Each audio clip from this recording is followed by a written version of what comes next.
Is your Consumer Cellular flip phone not turning on?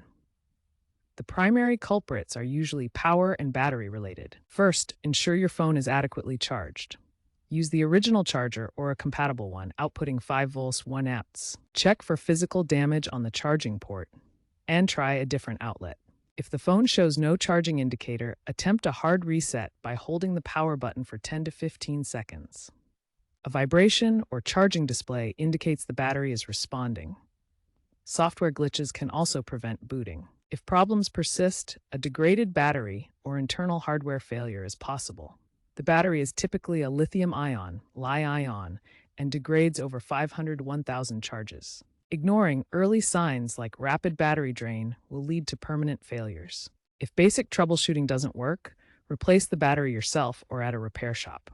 Make sure the replacement battery is compatible with your model, such as the Alcatel Go Flip 4 or Kyocera Dura XV Extreme.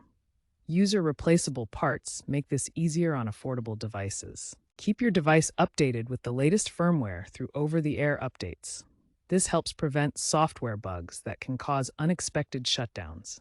Regularly check battery health. Signs like dimming screens or short battery life are red flags indicating potential issues. Look forward to new solid-state batteries in upcoming models. These will provide longer battery life and faster charging without the swelling issues of traditional lithium-ion batteries.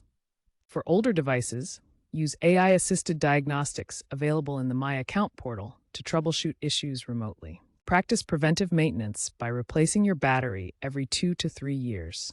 This helps prevent power failures and extends device life. If your device is under warranty or part of a recall program, contact Consumer Cellular for a free replacement or repair.